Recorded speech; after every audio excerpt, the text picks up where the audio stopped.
आज हम BA part third में भूगोल विषय के प्रथम प्रश्न पत्र प्रादेशिक भूगोल में दक्षिणी अमेरिका की प्राकृतिक वनस्पति और मृदा के बारे में अध्ययन करेंगे। जैसा कि आप सभी जानते हो कि दक्षिणी अमेरिका महाद्वीप धरातलीय दृष्टि से विविधता लिए हुए है। इस महाद्वीप के उत्तरी भाग से जहाँ भूमध्य रेखा और दक्षिणी भाग से मकर रेखा गुजरती है, जिसके कारण उत्तरी भाग में भूमध्य रेखीय जलवायु मिलती है, जिसका वनस्पति पे प्रभाव दिखाई देता है।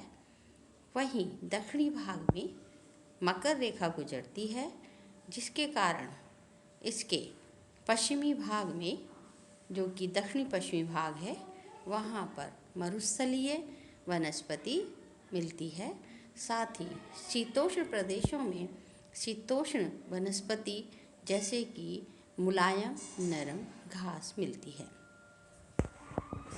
जब हम दक्षिणी अमेरिका की प्राकृतिक वनस्पति की बात करते हैं तो हमें यह स्पष्ट दिखाई देता है कि यहाँ की प्राकृतिक वनस्पति पर यहाँ की भू आकृति, जैसे कि अधिकांश महाद्वीप पठारी पर्वतीय है, उसका प्रभाव दिखाई देता है। जलवायु, जैसा कि मैंने अभी आपको बताया कि जहाँ उत्तरी भाग से भूमध्य रेखा गुजरती है, वहीं दक्षिणी भाग से मकर रेखा गुजरती है, जिसका प्रत्यक्ष प्रभाव यहाँ की वनस्पति पर भी हमको दिखाई देता है। और अक्षांशीय विस्तार, दक्षिणी अमेरिका महाद्वीप उत्तर से दक्षिण जो अक्षांशीय दृष्टि से अपनी विस्तृतता रखता है, उसका भी प्रभाव यहाँ की वनस्पति पर दिखाई देता है।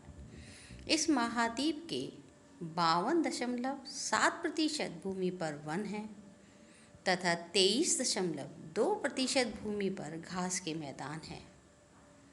यहाँ की वनस्पति को 4 प्रमुख भागों में बांटा जा सकता है। पहला वन, दूसरा घास के मैदान, तीसरा शुष्क एवं अर्धशुष्क वनस्पति, चौथा एंडीज वनस्पति। वनों की दृष्टि से यदि हम देखें तो यहाँ पर उष्ण आर्द्र वन, उपोष्ण वन, भूमध्य सागरीय वन और शीतोष्ण वन के अंतर्गत विभिन्न प्रकार की वनस्पति दिखाई देती है। घास के मैदान के अंतर्गत यहाँ शीतोष्ण घास के मैदान, जो कि नरम घास के मैदान हैं, पशुपालन के लिए उत्तम माने जाते हैं, मिलते हैं। वहीं मरुस्थलीय क्षेत्र में शुष्क और अर्धशुष्क वनस्पति दिखाई देती है तथा इस महाद्वीप में उत्तर से दक्षिण एंडीज पर्वतमाला विस्तृत है, जहाँ पर ऊंचाई के अनुसार एंडीज वनस्पति मिलती है, जिसमें हमको विविधता दिखाई देती है। जैसे जैसे हम ऊंचाई की ओर जाते हैं, वनस्पति झुरमुट के रूप में मुड़ी हुई वृक्ष जो हैं वो दिखाई देते हैं। मानचित्र में आपको दिखाई दे रहा है स्पष्ट रूप से कि अधिकांश भाग में भूमध्य रेखीय वर्षा वनों का विस्तार है। उष्ण घास के मैदान जहाँ दक्षिणी भाग में आपको दिखाई दे रहे हैं, वहीं उष्ण मानसूनी वन, भूमध्य सागरीय वनस्पति इसके दक्षिणी पश्चिमी भाग में दिखाई दे रही है। शीतोष्ण घास के मैदान का विस्तार भी आपको मकर रेखा के क्षेत्र में नीचे शीतोष्ण प्रदेश में दिखाई दे रहा है। इसी प्रकार से पर्वतीय वनस्पति एंडीज पर्वतमाला उत्तर से दक्षिण जो पश्चिम में फैली हुई है, उसमें आपको दिखाई दे रही है। जब हमने अभी बात करी थी दक्षिणी अमेरिका की वनस्पति के बारे में, तो ये देखा था कि यहाँ पर उष्ण आर्द्र वन जो सबसे पहली जो यहाँ वनस्पति है वन के अंतर्गत, वो है उष्ण आर्द्र वन। और इन वनों का जो विस्तार है वो अमेजन बेसिन में गुआना, वेनेजुला, कोलंबिया और इक्वेडोर में देखने को मिलता है। इन्हें भूमध्य रेखीय या सैलवास वन भी कहते हैं। ये वन अत्यधिक सघन कठोर लकड़ी के वन हैं, क्योंकि यहाँ तापमान अधिक होता है और प्रतिदिन वर्षा होती है, इसलिए इनकी लकड़ी कठोर होती है तथा सघन लताओं के कारण अत्यधिक क्षेत्र जो है एकदम घना हो जाता है, सूर्य का प्रकाश धरातल तक नहीं पहुँच पाता है। एंडीज के पूर्वी ढालों पर इस प्रकार के वनों को हम मोंटाना कहते हैं। दूसरे प्रकार के वन हैं उपोष्ण वन। इन वनों के अंतर्गत पाम तथा कठोर लकड़ी के वृक्ष वन मिलते हैं। ब्राज़ील के उच्च क्षेत्रों से ऊपरी पराना तथा पराग्वे के क्षेत्र में ग्रान चाको उष्ण शीतोष्ण वनों से ढके हुए क्षेत्र हैं, दिखाई देते हैं। तीसरे प्रकार की वनस्पति है भूमध्य सागरीय वनस्पति।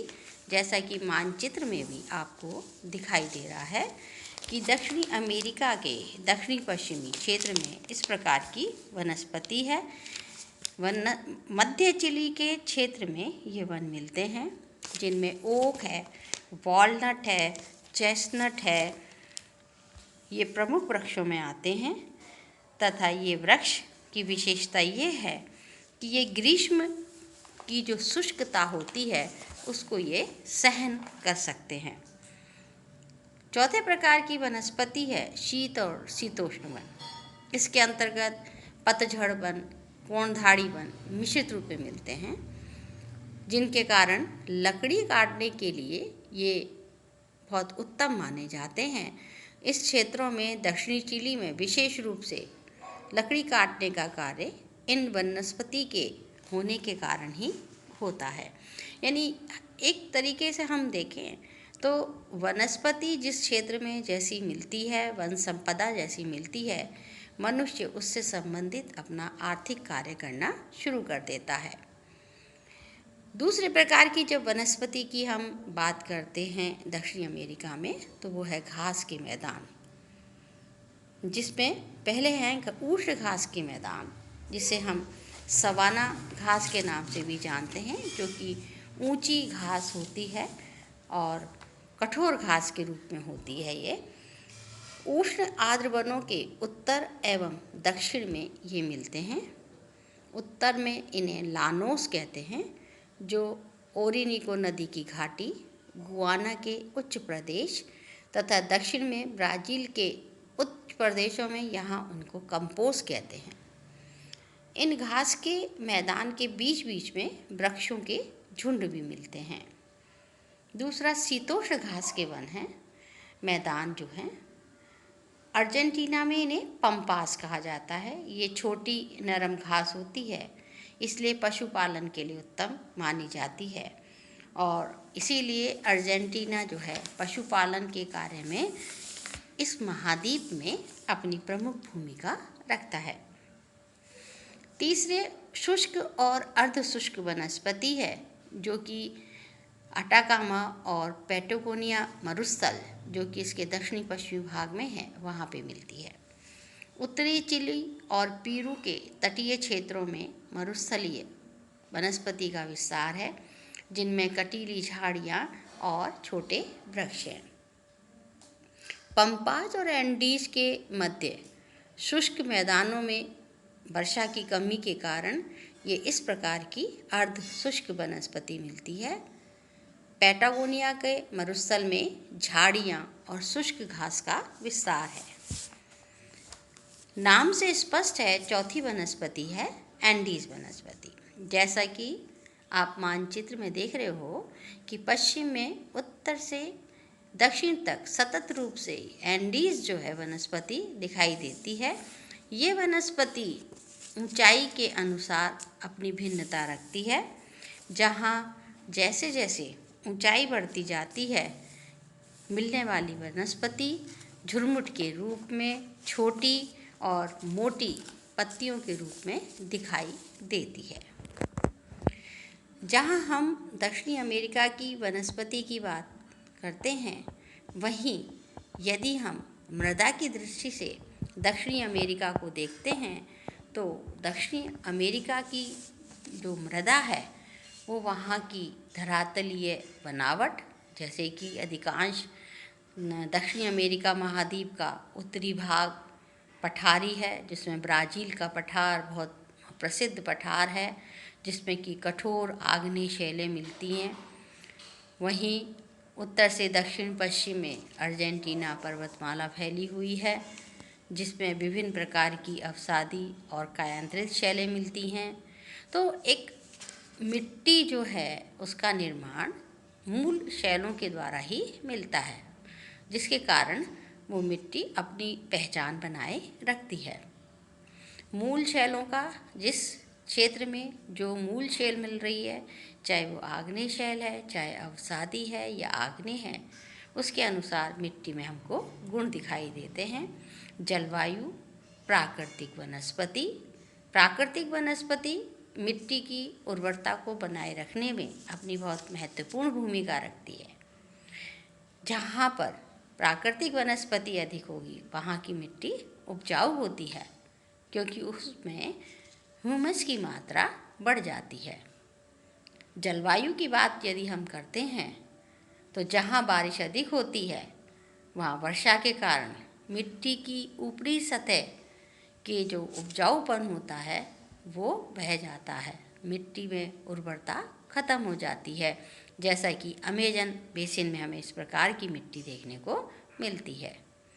यहाँ जो मिट्टियाँ पाई जाती हैं उनमें जलोढ़, लैटेराइट, पोर्ज़ोल, चरनोज़्म, चेस्टनट और मरुस्थलीय और पर्वतीय मिट्टियाँ प्रमुख हैं।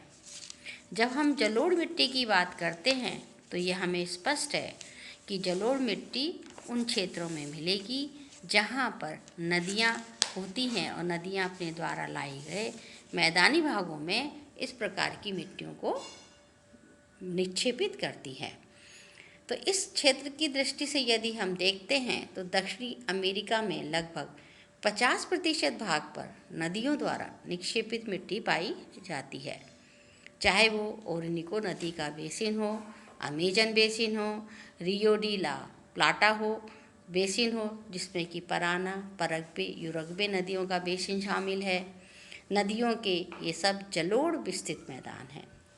इनके अतिरिक्त ब्राज़ील के उत्तरी और पूर्वी तटीय भागों में कोलंबिया, इक्वेडोर, पेरू, चिली तथा अर्जेंटीना के तटीय भागों में भी सक्रिय पट्टी के रूप में जलोढ़ मैदान पाए जाते हैं।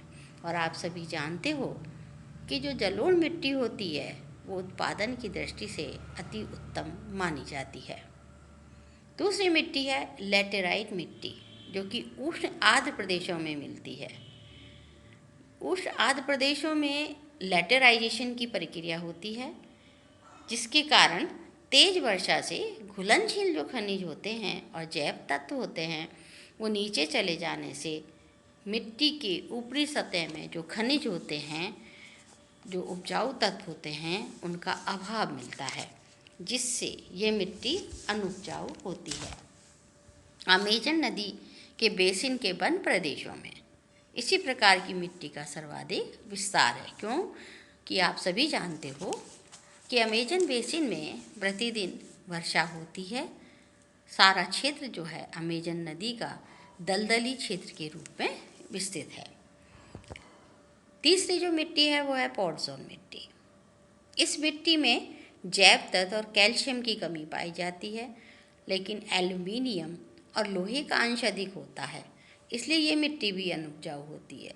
दक्षिणी चिली, दक्षिणी अर्जेंटीना, एंडीज पर्वत के उच्च पर्वतीय भागों में ये मिट्टी मिलती है। यहाँ पे ये मिट्टी मूल शैलों के कारण मिलती है, क्योंकि ये मूल शैलें जो हैं उनमें लोहे का अंश अधिक मिलता है, जो कि आग्नेय शैलों के अंतर्गत आती हैं। चौथी प्रकार की मिट्टी है चरनोज़ मिट्टी। इस मिट्टी में ह्यूमस और कैल्शियम की प्रमुखता रहती है। ये इस मिट्टी की सबसे बड़ी विशेषता है। यह काले भूरे रंग की होती है। दक्षिणी अमेरिका के पंपास घास के जो प्रदेश हैं वहाँ ये मिट्टी मिलती है। और घास के कारण आज कई क्षेत्रों में वहाँ पे मैदानी जो घास के क्षेत्र हैं उनको साफ कर दिया गया है और वहाँ गेहूं की पैदावार की जाती है। पांचवी प्रकार की मिट्टी है चेस्टनट मिट्टी। यह मिट्टी अर्ध शुष्क भागों में मिलती है। इसका रंग भूरा होता है। इसे भूरी स्टेपी मिट्टी भी कहते हैं। यह एंडीज के पूरब में अर्जेंटीना के ग्रान चाको प्रदेश में पाई जाती है। छठी मिट्टी है मरुस्थलीय मिट्टी। दक्षिणी अमेरिका के पश्चिमी भाग में इस प्रकार की ये मिट्टी मिलती है। वाष्पीकरण की क्रिया अत्यधिक हो जाने के कारण ऊपरी परत में चूने की मात्रा अधिक हो जाती है।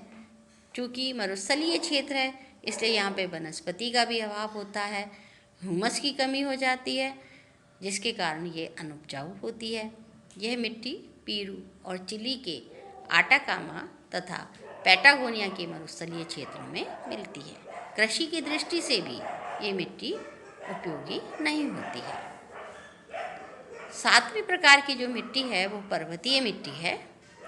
एंडीज पर्वत के ढलानों पर इस प्रकार की मिट्टी मिलती है। ये मिट्टी चूँकि कंकरीली होती है, जो कि संगठित नहीं होती है, इसलिए इसमें पानी नहीं रह पाता है और फसल की दृष्टि से ये उत्तम नहीं मानी जाती है।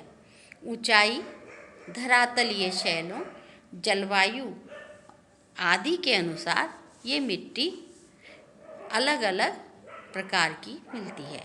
जैसे जैसे हम एंडीज पर्वतमाला में ऊंचे की ओर जाएंगे, इस मिट्टी में हमें कंकरीलापन अधिक देखने को मिलता है, जो कि कृषि की दृष्टि से भी उपयोगी नहीं होती है।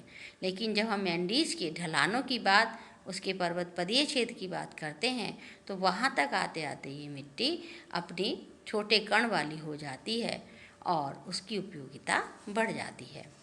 तो इस प्रकार से हम दक्षिणी अमेरिका की प्राकृतिक वनस्पति और मृदा के बारे में जब देखते हैं तो हमें ये दिखाई देता है कि दोनों जो हैं धरातलीय बनावट की दृष्टि से, या कह सकते हो शहर है, या कह सकते हो वहाँ की जलवायु है, उसके प्रभाव से उनका वितरण हमको देखने को मिलता है।